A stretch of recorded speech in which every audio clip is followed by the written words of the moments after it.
sa 5 piso coins natin na silver. Ayun po. Na nakalogo sa 5 piso po. Ay, Nakalogo sa amo. 5 piso kung na silvers natin. Dahil kita pakalambas ang gusto bago. Kaya pa. Balik na magbalik man. Amo, may balik man ka. Plastic, ano? 5. Totoo po yan. Yung sa 5 centavo ko. Akala ko kaya kulay silver. Yun ang 5 piso na silver. Ma'am Salve, mag-video ka tapos mag-picture. Ayun, tama na dito. Ako timer.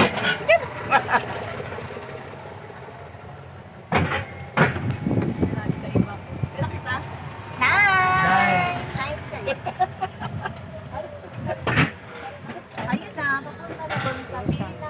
Wow. Mapadali lamang sa mga walo doon. Fred, tas nasan man. Ako naman kita sa viewers sa Irawan. Sayan. Oh, shout out. Shout out sa dalawang Shout viewer. out sa 2 million viewers. Ma-shout out. Bulusan. Bulusan Lake. Parang sa tulibon ako sa tubulusan. Amo, nagbubulos kaya. Ito Ma'am Rose. Video? Video niya, naka-selfie ako, nakabalik ko. Hello, friends. Susud ba ni si Mamo? Team Salvame. Salvame. Ba't Salvame? Ay, ako ba? Uda-uda. Uda-uda.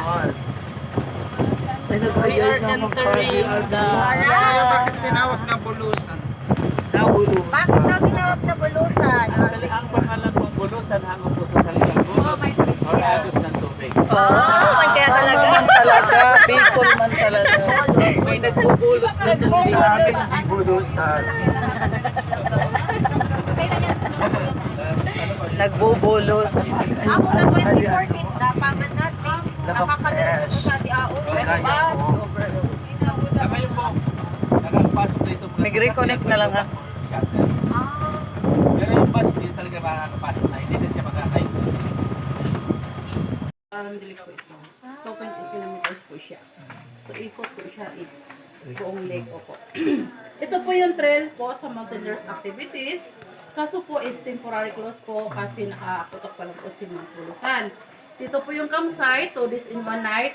8.7 kilometers, 3 to 4 hours po siya inaakyat.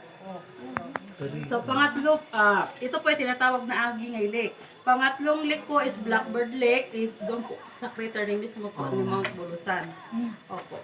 So, ito nakikita natin po ay si Mountain Shark Peak. Ito lang. Ayan yan. May usok. Ito ang saan yung bulusan? Tago. Hindi natin nakikita kasi ito po na bundok.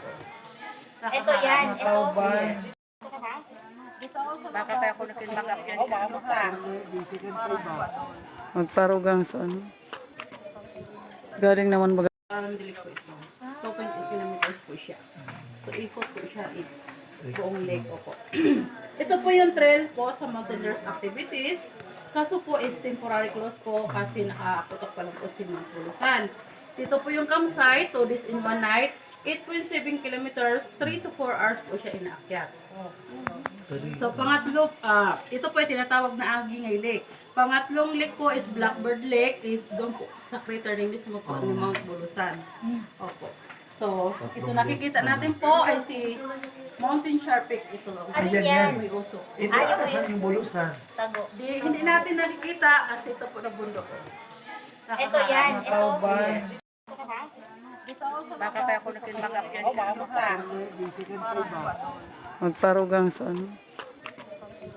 Galing naman baga.